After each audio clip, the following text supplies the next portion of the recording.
Hello, folks, and welcome back to another episode of the Relationship School's Smart Couple Podcast. I'm your host, Jayson Gaddis. Grateful to be here with you today, bending your ear about long-term partnership and relationships in general. We here strive to help you with what I think is the hardest relationship, and that's a long-term relationship after many, many years. So if you're single or you're dating, you're partnered, or you're a couple listening right now, thanks for being here, and you're going to get a lot out of this.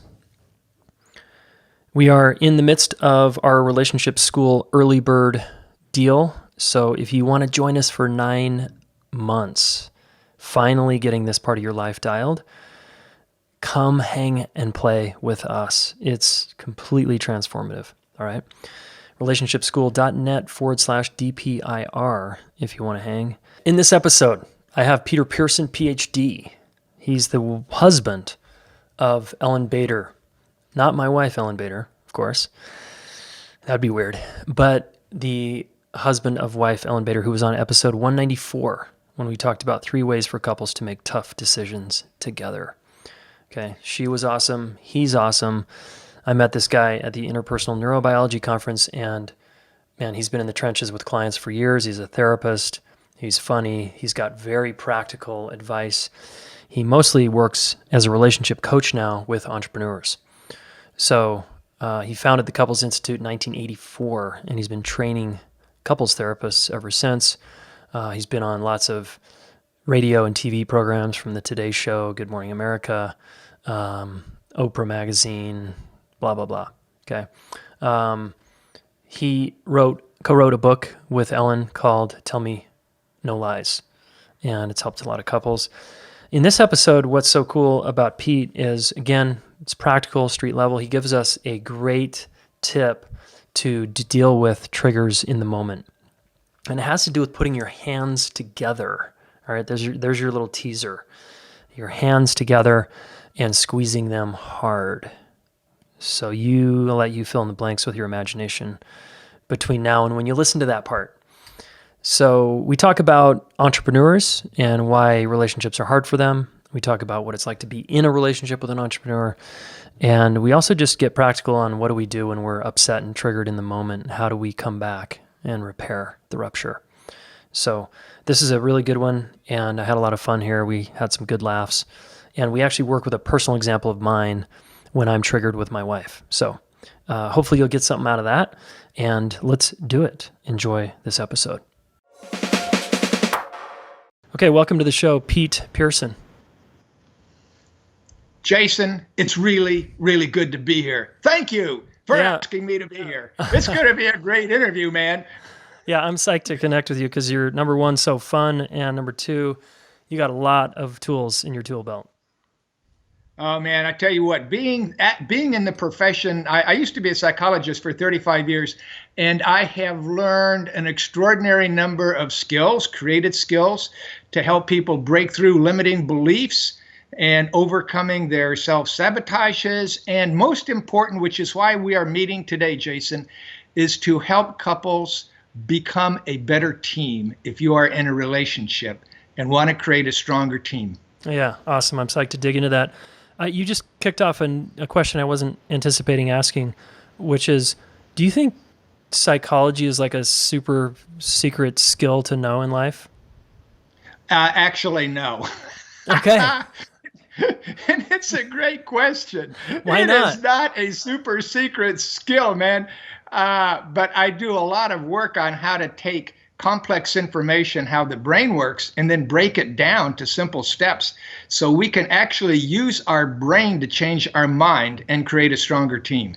Okay, fair enough. I just think psychology is so undervalued in so many, like medicine, for example. It's really undervalued, and I think it has a lot of power. Well, it does, and I hate to say it, but sometimes I think our profession complicates it so that it makes it look like we are more professional. Right, or that we have our head up our ass or something. Yes, or something like that. Okay. All right, well, let's, before we get into couples, tell us, we've had your wife, Ellyn, on the show, who has the same name as my wife, spelled differently, but I thought that was a cool connection we have together, you and I. And How, just give the listener who doesn't know you, just a brief backstory. How did you get into studying relationships? And, you obviously been doing this a while, but what was the childhood story or the teenage story or the college story that had you start to study people? Well, I think it started probably like most people in my profession out of our own struggles to make sense out of our life. And I'd never quite made sense out of why I was so miserable in school. I hated school. Yeah. I was in the part of, academically, I was in the part of the class that made the upper half possible.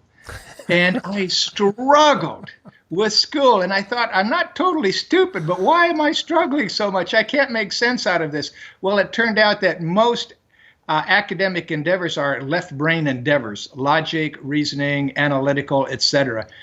And I have horrible ADD, and I am almost totally a right brain person in a left brain world. Mm-hmm. Yeah. And so part of it was just helping me understand my own struggles. And the other is I was married for 10 years and got pretty good mileage out of a good date for 10 years, but got a divorce. And I wanted to understand that as well. What the heck went wrong? Where did I contribute? Where did I struggle but didn't know? Yep. And so that started me again, like a lot of people in my profession, wanting to understand why couldn't I make a relationship work? So that was probably the catapult for getting me into this field. Yeah, cool. And then you and your wife started the Couples Institute together, and you now train therapists, and you obviously work with entrepreneurs, and you coach people now. Is that right? That is correct, yeah. If you work in Silicon Valley, like we do, live here in Silicon Valley, you work with a lot of entrepreneurs.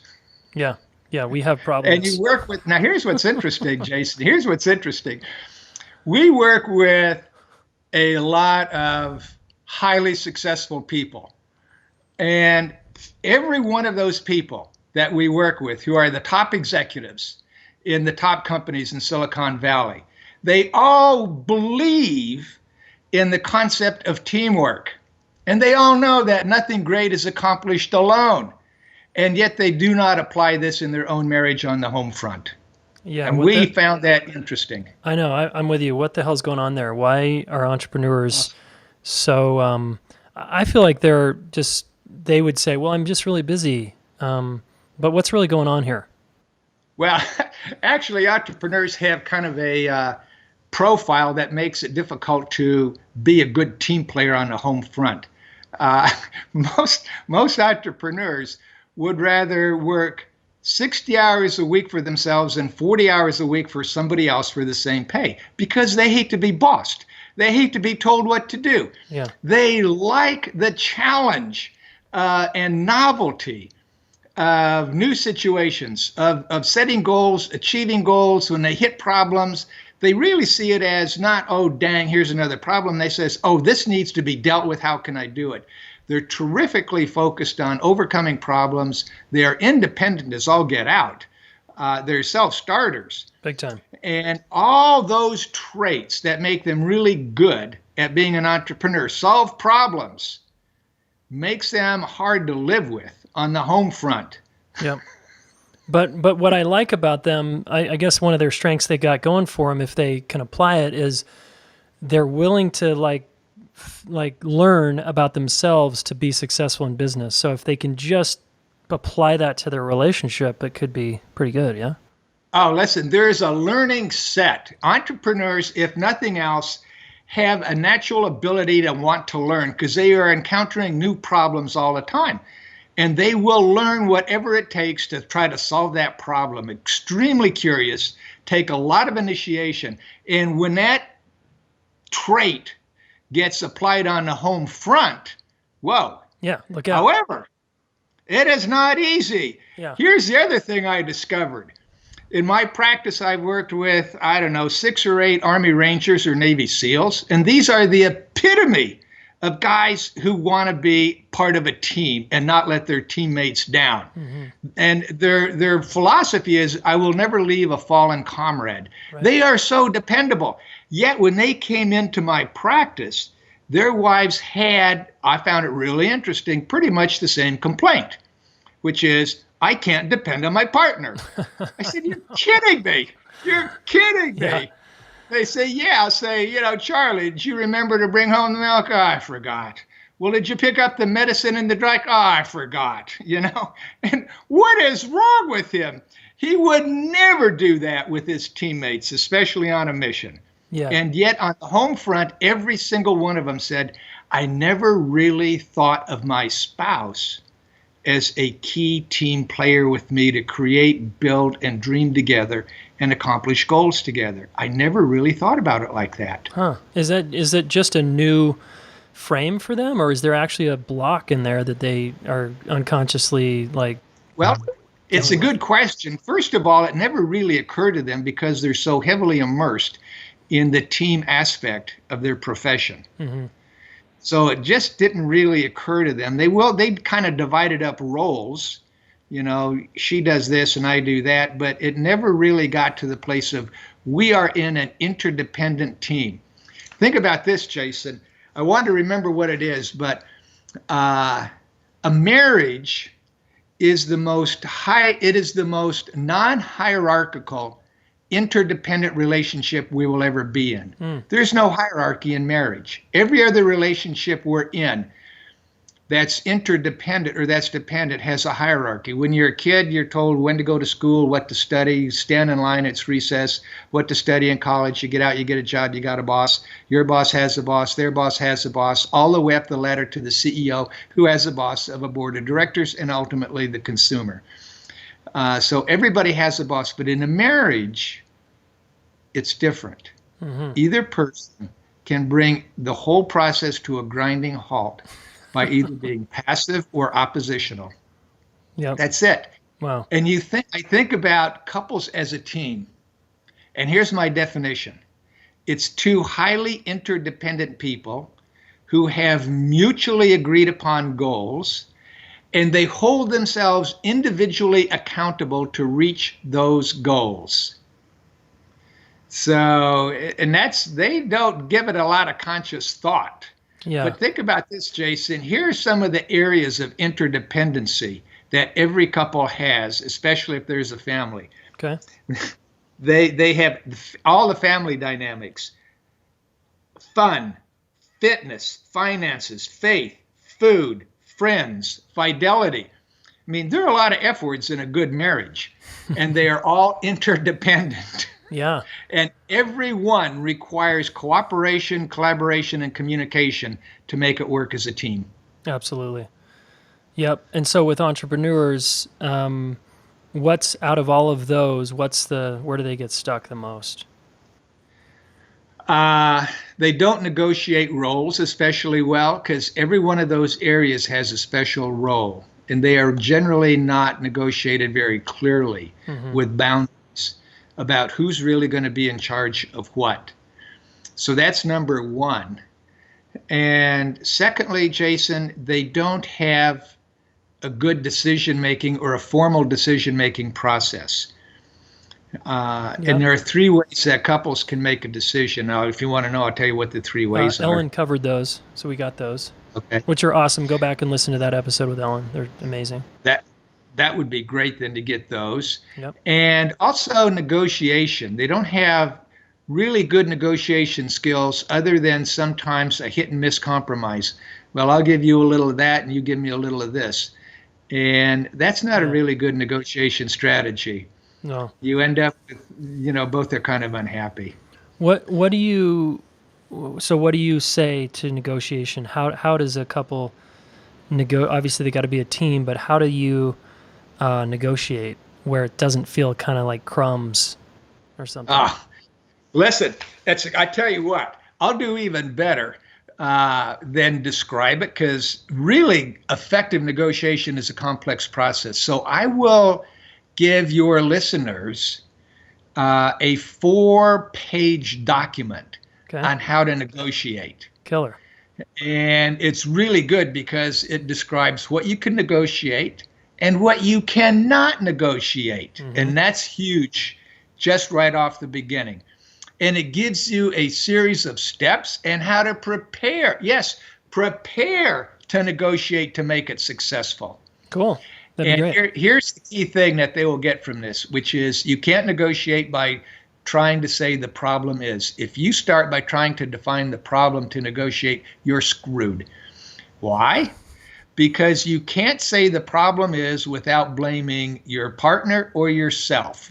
Try it sometime by saying, you know, honey, the problem is, and you almost can't say it without pointing a finger. Yeah. So I talk about how to set the stage, how to describe the issue in a non-blameful way. And that sets the stage for better negotiation. So I'll send all that to you on a download. Okay, super. And can you give us one of the 4 things, or just a quick tip, just so if people are like really wanting one of those things right now before they download it? You don't have to give us the whole thing. I would say you have to understand each other's desires, interests, dreams, insecurities, and take your time to fully explore what they want, why it's important, and what happens if they get it, what happens if they don't get what they want, and explore it without interrupting and putting in your own 2 cents. Nice. Only after each person is curious and you have explored both sides can you go then to the next step of negotiation. Yeah, that's key, right? Is like, it sounds so basic, but it's amazing how many couples years in have never even, don't know that and haven't asked and aren't curious. It is so hard to be curious when your outrage meter is spinning out of control. Right. Yeah, or you're scared, right? Because you're feeling unsafe or whatever. Yeah. Yeah. And you're afraid most people are afraid if they really ask for more information from their partner, they're just digging themselves in a deeper hole. Totally. All right, super short announcement here from the Relationship School. We are enrolling for our 9-month training called The Deep Psychology of Intimate Relationships. This is the class on steroids you never got in high school or college, but should have. That would have saved you lots of headache and heartache. Our early bird price goes up July 2nd, so get in now. Please get in there. If you need to talk to someone, we've got people that will talk to you. Our enrollment coordinators, Warren or Melissa, would be happy to chat with you. So go to relationshipschool.net/DPIR to get a life-changing experience, guys, to double down on this part of your life and take your relationship learning to the next level. And better yet, your relationship results. The kind of love that you're going to have in your life to the next level. Okay, back to Pete. Okay, so I want to come back to the team concept, and then maybe we can walk through some kind of example. You could do an example on me or whatever. So bring us back to the team thing. Like, where do you, back to the entrepreneur. Okay, I'm an entrepreneur. Let's say I'm used to being in charge. I'm the boss. And now I've got a level playing field where there's no hierarchy, and I've got to somehow be a team with this person. So, okay, I can intellectually, maybe I conceptually get on board with that. I'm like, okay, fine. Then what? Like, what am I supposed to do? All right. I'm going to reframe it just a little bit, Jayson, from what you said. All right. And I'm going to say that to create a really good team, it takes 2 strong individuals to create a strong team. And here's what I mean by a strong individual.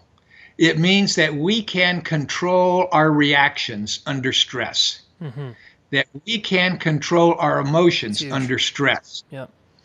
And if we can change our focus, because there's a part of our brain that when we feel afraid or in pain or diminished or marginalized, there is a part of us that will reflex into doing a lot of ineffective things. We attack, we criticize, we blame, or we withdraw, we disengage, we shut down, and we don't say anything.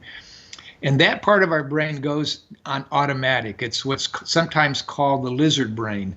It's that evolutionary brain of 500,000 years ago that teaches us to attack or run away when we feel threatened.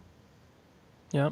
So if we can manage that reflex, if we can shift our focus from the lizard brain to how we aspire to be instead, And we have the reasons for doing that. It's the motivation for shifting our focus from the lizard brain to the aspirational brain. And if we can do that under pressure, we get stronger as an individual, which then makes it our partner can trust us more, that we're not going to flip out when they start wigging out. Yeah, so we're going to be ultimately creates more trust. Yeah, totally. We're going to be what you're calling a strong individual. We control our own reactivity, right?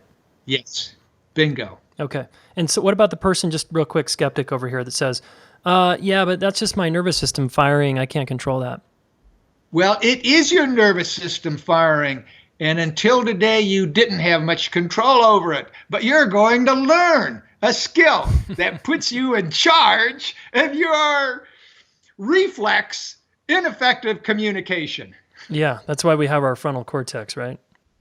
That's exactly correct, which allows us to go through this thing. So I'll walk you through the steps if you want. Please. Okay, so Jayson, here's what you do. I want you to think of a situation that your wife does something that triggers you. Got it. Oh, hey, take your time. Take your time.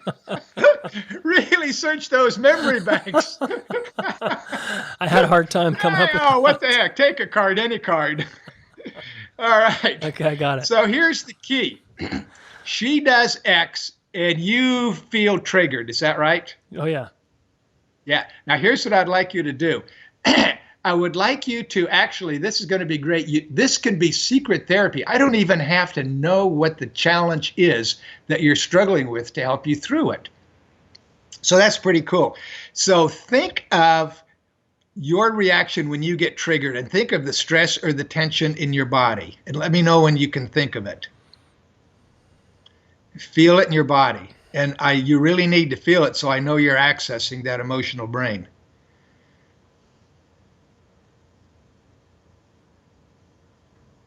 Okay. Got it. Great. Now, where do you feel it in your body? And this is key. Where do you feel it in your body? I feel it in my face, and I feel it all in the front of my body. Tension. Terrific. Great. Now, if the tension this is great because now I know that you have accessed your emotional brain, and that's key. Okay. So if you were to give that tension a shape, what shape would you give it? Kind of like a pear. Oh, cool. And give it a color. What color would you give it? Dark, kind of brownish orange. Terrific. Now, here's what I'd like you to do. I would like you to stretch like this. Give a big stretch. Put your hands over your head. Okay. All the way back. Inhale. And hold it. And then all the way out and come forward and stretch all the muscles in your back, your shoulders, and your arms. And then one more inhale again, all the way back.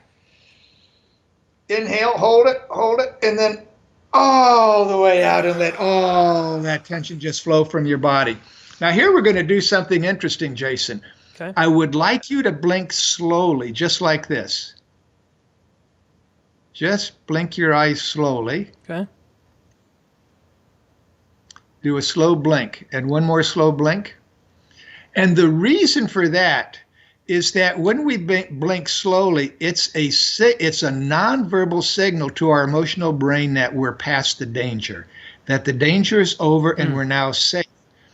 Because if you're wandering through the forest in the middle of the night and you hear a sound that doesn't belong there, the last thing in the world you're going to do is blink slowly. Yeah. Right. Good point. Okay. So by blinking slowly, it kind of signals your brain, okay, it's over, I'm safe right now, it's gone. Calms down now, that sympathetic activation. Totally, it calms it down.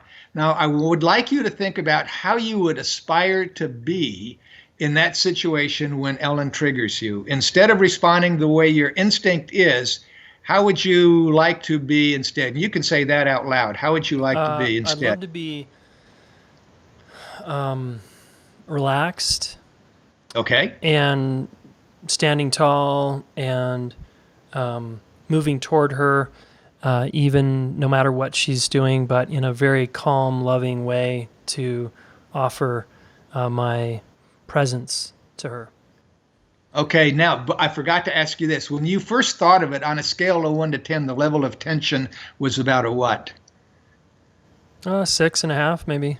All right, great. Okay, now here's what's going to be great. So you would like to like stand tall And and be go toward relaxed and present. and in a relaxed and confident way. Yeah, more just relaxed and present way. A relaxed and present.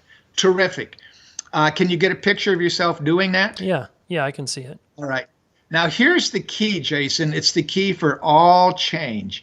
Is why would you be willing to adopt that position and go toward her in that way? What would be your motivation for doing that? It would help her relax, and it would help her come out of her reactivity sooner. And how would it help you if you did that? It would help me not get sucked into my mind and making meaning of something, and just help me stay calm. And you could avoid the fallout. Yeah, I would. Yeah, the drama doesn't even need to unfold. Oh, and you probably don't need any more drama in that area. Right. And you could save your energy for other things that are more interesting and challenging and opportunistic. Yeah. So that's a good motivation to do that. Yep. Okay, now here's what we're going to do. Okay. I want you to think of the original situation that you thought of that triggered you. Okay. Okay.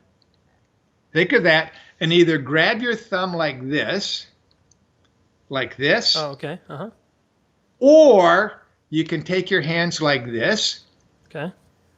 whichever feels better, like this, or you could even do this. Either way. Okay. I'll do this one. All right. Okay, great. Now, because this is like joining together and being stronger. Okay. So now, think of the original situation where you were triggered and then squeeze your hand. Squeeze it so that literally now it starts to take your attention away from the trigger to your hands and now shift to how you aspire to be and the reason for doing that. So think about how you aspire to be, the relaxed and present, and that you would do so to help her calm down, and you create now a positive influence. And it's good for you because you're more in alignment now with your higher self, your transformational self. Yeah.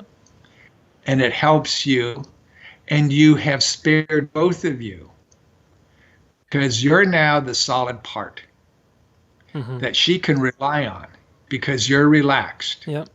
And you're a source of comfort instead of potential danger. Yeah. And that feels good to a part of you. Okay, take a relaxing breath.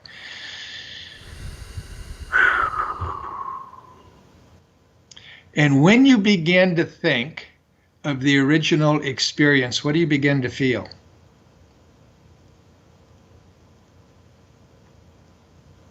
I feel pretty relaxed. I could feel some onset of potential tension. Say a little more about the relaxed part. I'm not going into like a more contraction place. Yeah. And it went from like a 6.5 down to about a what? In this moment? 3. 3.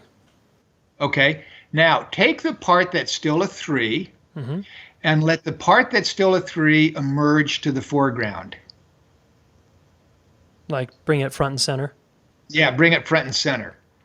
So some other things move to the background. Another part is still in the foreground that you can focus on. Fair enough? Yeah. Take a relaxing breath all the way in.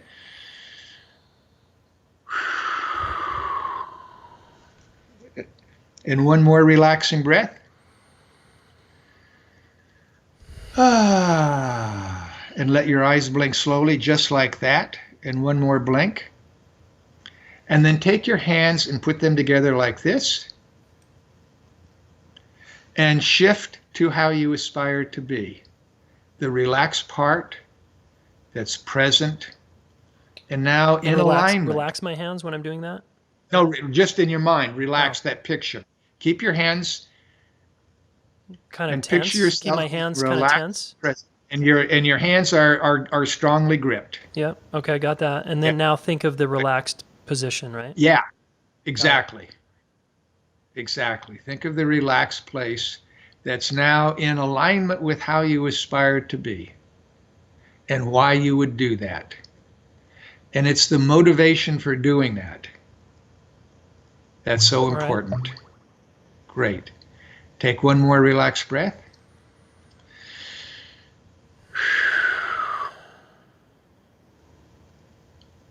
And you begin to feel what when you think about it? Keeping my hands like this. Yeah. Well, I'm focused on my hands. Okay. Let your hands relax. Okay. Then let your hands relax. hmm And what do you begin to feel now when you think about it? I honestly, I have more energy moving through my body, but Uh huh. it's not like constriction energy. No, it's what energy, Yeah, it's if like that's the term. more vitality or something. I feel like Yeah, I'm vitality awake. energy. Yeah, awake. Actually, you might even call it more present.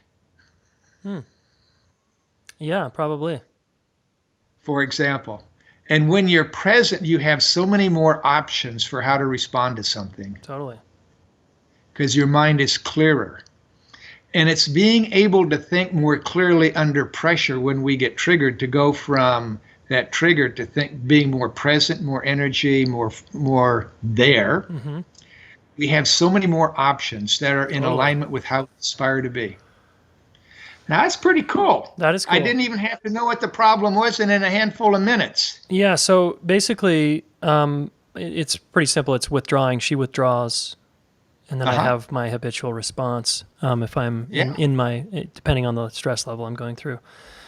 And okay, so basically, let's say I'm standing in the kitchen and this happens. She withdraws, or whoever, you listeners at home, you could think of your potential Yeah. trigger. They raise their voice Yeah. or whatever. Right. And I can grab my hands. Yes, but here's where you're going to work as a team now, Okay. okay? Here's where the team concept comes in. And this is great. You would say to Ellyn, when things are when things are good for you guys, you say, look, Ellyn, sometimes when you have a tendency to disengage, withdraw, I get triggered. Yep. And when I get triggered, I react in a way that's not good for you. Yes.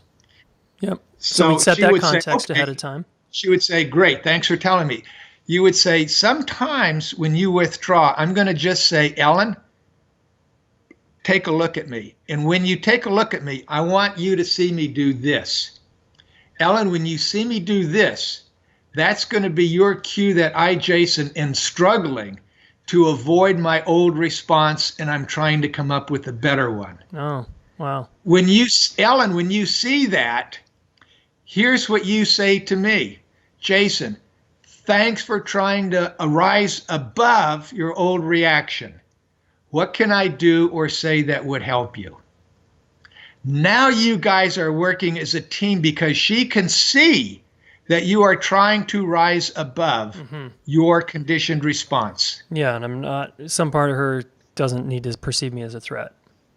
Exactly, because she can literally see you now. This is a shorthand communication. She can literally see you trying to rise above an Yeah. old response. This is like You I'm guys trying, are honey. now working as a team when she sees that and says, Jayson, thank you for trying to rise above your conditioned response.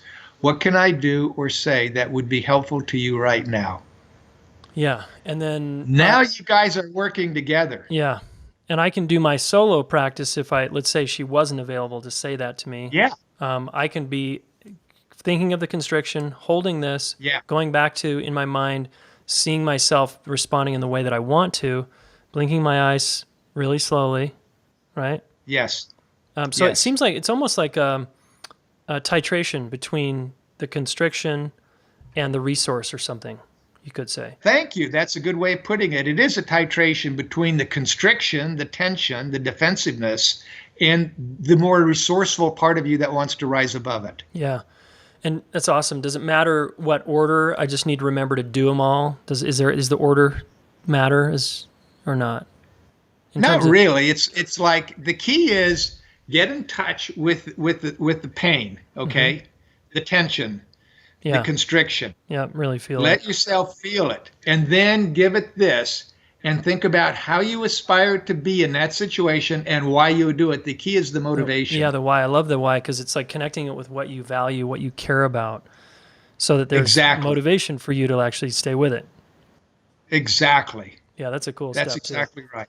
Yep. And then, see what and for she could do the same when you do something that triggers her, and she thinks, "Wow, I don't want to respond the old way of being triggered. I would rather respond by doing X, Y, or Z. And here's why I, Ellyn, would like to do that." And then you see her doing this. Then you, Jayson, say, "Thank you for trying to rise above maybe your withdrawal reflex. What can I do or say that would help you to avoid withdrawing?" Cool. Now you guys are really working as a team. Does that make sense? Totally. See, there's a saying which is where your attention goes, your energy flows. Yep. If your attention goes to victim and self-protection, that's what gets energized and activated.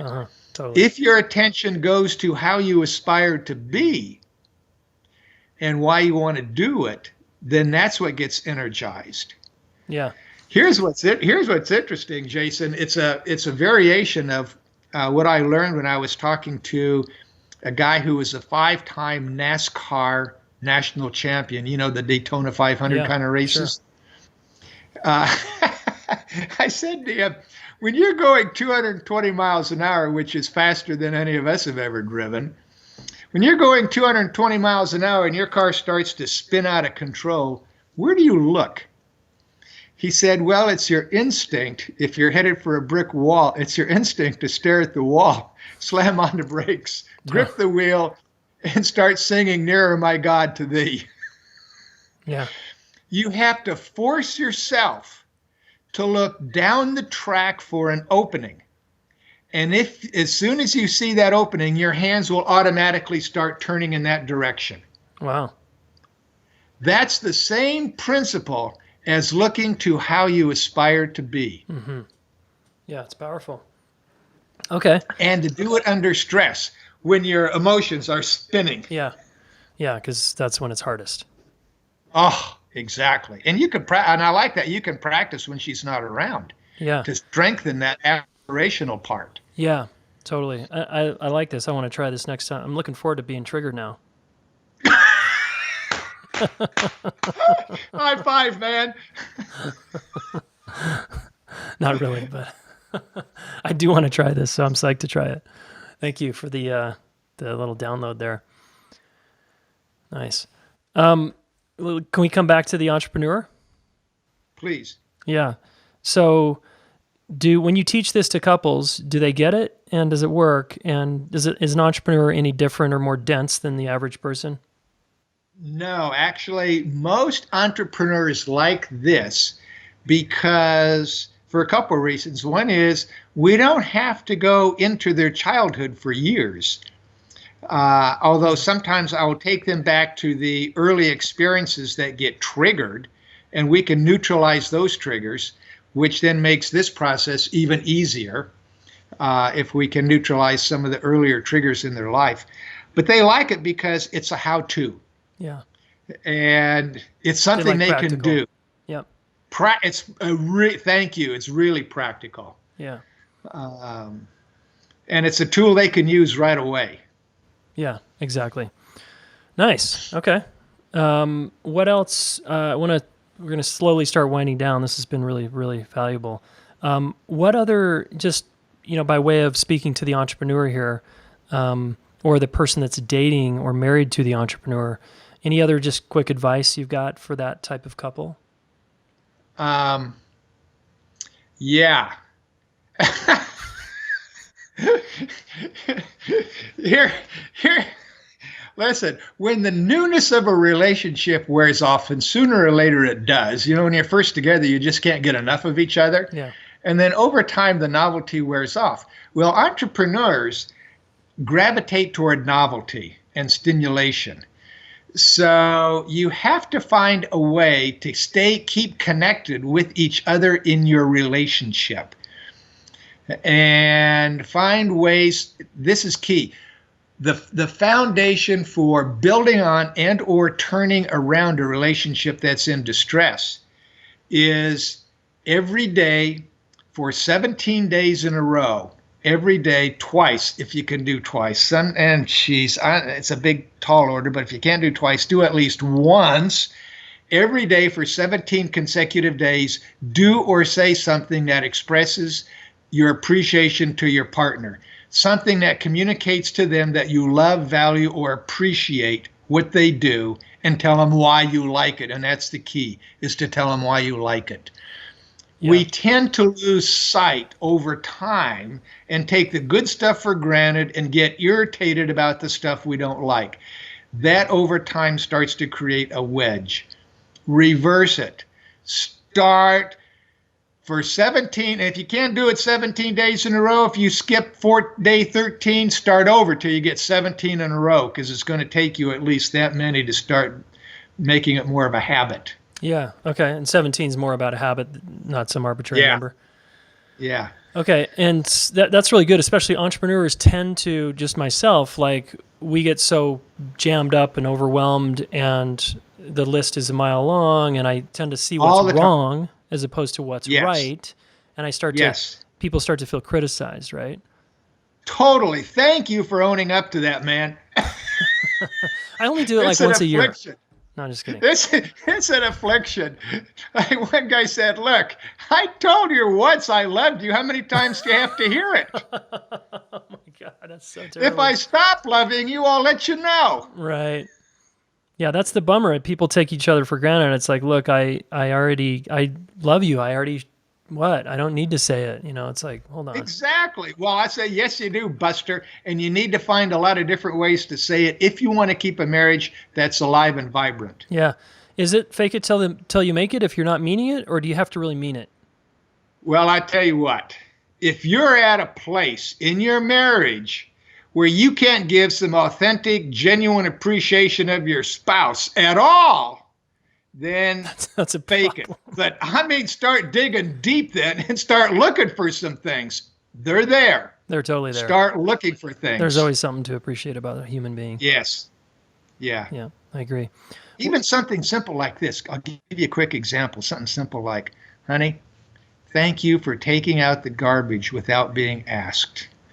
When you take it out and I don't ask you, then it means I don't have to think about it. I don't have to wonder if you're going to do it. I don't have to worry about nagging you and reminding you. And when you take it out without being asked, I know you're thinking about me because it's not natural for you to do it. So I really appreciate your taking out the garbage before it overflows without being asked. Thank you for doing that. That's what I mean, Jayson. Something even simple. Yeah, even if they're not showering you with appreciation, you can appreciate how they're appreciating your kids, right? Like, honey, I love how you love our kids. Like, wow, when I watch your face with our kids, it's pretty amazing.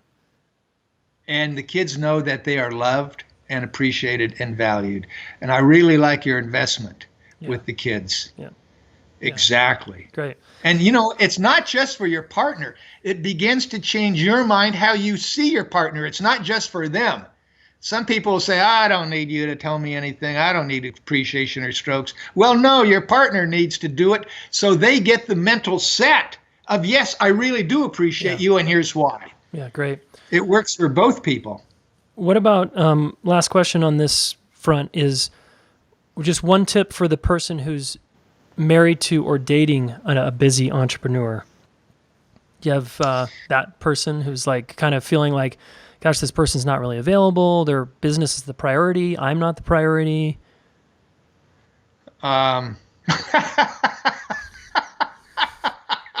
You've never seen that, I'm sure. Oh man, and that's going to happen too if you're dating somebody like that. I told my daughter Molly, I said, Molly, you could fall in love with anybody you want, but don't fall in love with a musician because their first love is their music. Interesting. And if you fall in love with an entrepreneur, you're going to have discussions about be interested in their passion for what they're doing, but also talk about how it can consume them, which means that our relationship gets put on the back burner. And you could say, I'm a little concerned that if our relationship goes on the back burner, it could stay there. Yeah. And over time, I'm afraid that if it dies, you can't start a fire with dead embers. That's right. And so, an ounce of prevention is worth a pound of cure. Nice. Something like that. Yeah. Why do you think entrepreneurs stay single? Because their first love is the business. Yeah. It's right. interesting. That's straightforward. It's curious. It's, it's challenging. They get rewarded for accomplishing things. They set goals and milestones. They meet them. They have new problems to deal with. They're in control or the illusion of control of their destiny. They like that. Yeah, and they somehow it's a lot of attraction. They somehow see as the relationship kind of gets in the way, rather than the relationship actually could be a backbone to me building a bigger business. Thank you, Jayson. Thank you. It is such an underutilized resource on the home front that they do not value. Yeah. Thank you for saying that. Yeah, you got to help an entrepreneur see that, right? Yeah. Yeah, totally. Bingo. I have a question just because I ask pretty much all my guests this question, especially those that have experience in the trenches with therapists, coaches. You've, trained people for years now. I like to ask this one because I like to give myself, my students, and other people listening feedback. So what do you think this sort of psychotherapeutic healing community, if you could give them some feedback, what are they doing well currently, and what are they not doing well? I would say what the therapeutic community, it's a great question. What therapeutic community does well, I think, is understand their clients, and they can be empathic, understanding, and give insight into how a person is interfering with themselves. I think the healing community does a good job on that. Sometimes I think that very trait also gets in their way of pushing their clients in a way that makes the client stretch. That I think a lot of healers suffer from, I just call it the tyranny of niceness. And they don't push. They're not skillful enough to push. They need to learn more skills to challenge their clients beyond what do you think you should do, Totally, I'm so with you on that. Yeah, like call bullshit on them or like actually have an opinion sometimes. It's the tyranny of niceness. Yeah, great. Thanks. All right, 2 more questions. As you know, I started this relationship school here, and we're on a mission to help 1 million young people get educated on how to work out your differences and how to also have successful love relationships. And we're in a couple pilot schools right now, and so it's pretty exciting, but we got a long way to go. And I love asking people like you, if you were to whisper in my ear, and I had 1,000 kids to talk to, teenagers, and you could only tell me to teach them one thing about relationships, what would be that one thing you would have me tell them? I would say talk about courage, because every dream, every relationship that we want to realize and bring into fruition takes courage. And courage does not mean the absence of fear. Courage means that we see something that's bigger than our fear. And that's why it's so important to have a dream that you care about. Because that's where the courage comes from, to change yourself or to change your corner of the world. Cool. Beautiful. Thanks, Pete. Man, this has been awesome. Where do people find you, and where can they get this 4-part download? Well, I'll give you, here's a link. to get the download. First of all, you can just go to couplesinstitute.com and you will get a lot of resources from there, from the blogs I write on couples relationships, et cetera, but a lot of good free information on couplesinstitute.com. But here's a link to specifically get that download. And I'll put some other things on it too, Jayson, for help for better relationships. But the link is couplesinstitute.com/relationship-school-Pete. Great. Perfect. And we'll put that's that in the the show link. notes. I'll send it to you, and we'll post it and put that on there, and some other really good stuff to make relationships work. And just have some appreciation for, and I'll finish with a quote from one of my favorite writers, which is James Baldwin. And he said, and he captures up, I think, the dilemma of human existence. He said, "Nothing is more desirable than to be relieved of our affliction," meaning our pain and our fear. "Nothing is more desirable than to be relieved of our affliction, and nothing is more terrifying than to be divested of our crutch," meaning our coping mechanisms, our self-protections. And all humans struggle with that equation. We want to be relieved of our affliction, and we don't want to give up our defenses. Right. He was very eloquent about that. Yeah, it's beautiful. Yeah, cool. Well, thanks so much, Pete. It's been awesome. I really appreciate your decades of experience here and dropping the wisdom here with us and giving me a practical tool that I can take with me and the listener too. So thank you so much. Hey, Jayson, thank you. And I appreciate your work and what you're doing and the goals that you have, which are frankly modest, to reach 1 million. Yeah. Should I go bigger than that, Pete? I really appreciate your big dream a lot, Jayson, and thank you for having me on here and be just a tiny part of supporting that dream. Yeah, you got it, man. Say hi to your wife. I will do that. Thank you. And hi to Ellyn for me. Okay, action step time.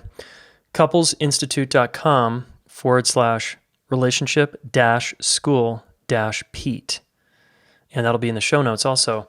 Click that link, and Pete's got a special download for you guys. It's very cool, and this document is awesome for just anyone that wants to get help in their relationship, and it's also helpful for you coaches and therapist types. All right, check that out.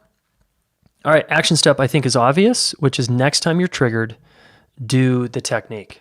Hold up your hands. I know I'm going to try it. I'm going to try to remember next time I'm triggered that and I'm in it with my wife. I'm going to actually do it. I'm going to put my hands together. I'm going to set context ahead of time with my wife and just say, hey, can I do this? This is a signal that I care. I'm on your team, etc. So he has a question like, is there anything I can do for you right now? Is like a question you can ask. I find that's helpful. Ellyn and I sometimes find it more helpful to offer the reassuring statement. Because some of us don't know when we're asked a question like that. Some of us don't know the answer. But if you know the answer, you can, obviously that's great to ask, and your partner can give you the answer. And if you're single, then play with this with a relationship in your life. Maybe it's a family member. Just see if you can do some hybrid version of it for yourself as training, all right, training wheels for your next relationship. Okay, awesome. Now, if you're not a part of our Smart Couple Facebook group, I suggest you get in there. There's a lot of great activity. There's actually quite a bit of good people in there giving, nice reflections and challenges. Our coaches are coming in there more and more, and it's full of if our coaches are in there, it's full of skilled people that are going to actually help you. It's free, 100% free, guys. So just go into your search bar in Facebook and just type in Smart Couple Group or Monogamy Smart Couple Group, and you'll find us. Ask to join. Make sure you answer the 3 questions or we likely won't accept you. All right? So you got to answer the 3 questions. And lots of good stuff in there, okay? And occasionally we do contests and videos and different things in there. So looking forward to seeing you in there. Thanks, everyone. Talk soon.